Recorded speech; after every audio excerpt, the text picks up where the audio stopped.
Я робот Алиса, и я ничего не чувствую. Всем привет, меня зовут Вируша. В этом видео я буду говорить о том, что современные женщины очень испорченные, они становятся похожи на бездушных роботов. Женщины стали скупы на проявление чувств и эмоций, они бессердечны. Чувства их фальшивые, искусственные, эгоистичные, топчут по душам мужчин, а потом выкидывают за борт, когда брать с них нечего. При рождении душа дается практически всем, бездушными становится в процессе развития. При красивой внешности быть таким неправильным наполнением внутри. Нарушение баланса в системе ценностей сейчас. Мужчины спрашивают: интересно, если женщина стала бездушной, это навсегда? В последнее время психологи отмечают, что на консультации приходят женщины пластиковые. Они лишены способности проявлять эмпатию. Они не понимают слова привязанности. На простой вопрос психолога, что чувствует женщина по отношению к мужчине, что ощущает, когда держит его руку, оказывается, эмоций нет. Исключительно прагматичный подход. Мужчины уже не видят тех, кого показывали в старых добрых фильмах и читали в книгах. Нет простоты, с ними стало так сложно. Как раньше подойти, познакомиться, видеть какую-то улыбку, взаимность, теплоту человека почувствовать. Уже такого нет. Многие с излишним пафосом, взгляд, поведение, настоящие фифы. Они думают, что они достойны только мужчину на Ламборджини. Шутка есть такая: я сам когда-то был женщиной, но вовремя спохватился. Женщины забывают, что они могут реализовать себя по-женски только с мужчиной. А кому такая нужна? Сегодня я буду говорить про это. Также немножко скажу про роботов, которые будут потихоньку заменять людей. Ну и про мой любимый роман «Поющие в терновнике». Илон Маск предсказал, что в скором времени появятся миллионы человекоподобных роботов. Я предсказываю, что роботов будет больше, чем людей. Недавно говорил Илон Маск. Женщины-роботы теперь будут появляться не из ребра Адама, а из металла, а не от скорости сборки деталей на конвейере. Хотя роботов больше женщин, чем мужчин, никогда не задумывались, почему. Потому что привычно, традиционно роль женщины была помощницей. Даже Siri в нашем телефоне от скандинавского имени Sigrid, означающее «красивая и победоносная». Эксперты уверены, что коммерческий успех гуманоидов будет связан с тем, насколько они смогут создать эмоциональную связь с человеком. Над этим очень хорошо сейчас работает. В это время что делает женщина?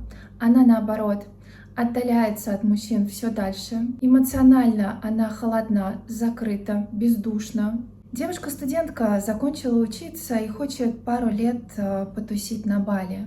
Ее молодой человек демонстрирует решительность, очень много работает. Молодой человек, закончив тоже только учиться, не может обеспечить ей пребывание на Бали. На что она говорит: что за отношения такие, которые не приносят мне удовольствия и не решают мои проблемы. И совсем не интересно, чем живет этот молодой человек, что он чувствует, что планирует. Ее подход предельно циничный. Как обычно бывает в таких историях, ее парень в лепешку разобьется, но не угодит все равно такой девушке.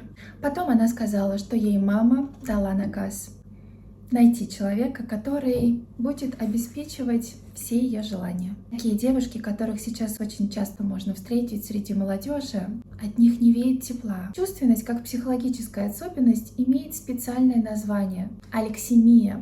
От греческого «абес» — лексис — слово, «тхаймос» — эмоция. Это не психическое расстройство, а черта личности. Я за долгое последнее время ни разу не видела, чтобы женщина уступила место ребенку. Где доброта, где воспитание? А ведь раньше я такое часто наблюдала. Куда уходит человечность? Современные девушки, они не пытаются даже быть интересными. Заинтересовать личностью куда сложнее, чем нанести макияж, надеть на себя одежду. Мужчина делится своей личной жизнью и говорит, что женщину как подменили. Полгода после замужества она была включена в отношения, но сейчас ей абсолютно все равно на все. Я рядом как будто не существую. Потребность в эмоциональной включенности — это база для отношений. Когда ты можешь уткнуться в доброту человека, как в огромное мягкое одеяло. Но сейчас мужчины часто ощущают бездушными женщинами себя одни. Их не слышат, у них есть чувство постоянной отвергнутости. При подготовке к видео я сразу вспомнила о своем любимом романе «Поющие в терновнике». Герои романа ищут счастье в жизни, для которого создан каждый человек, как птица для полета. Фиона — мама девочки, которая будет на протяжении романа расти и превратиться в уже взрослую женщину. Она выросла в благополучной и статусной семье, но впоследствии все потеряла, сойдясь с обычным рабочим. Когда у нее рождается единственная дочь, ласки ей не достанется. Отношение к ней как к человеку, который снимет с нее груз бытовых дел.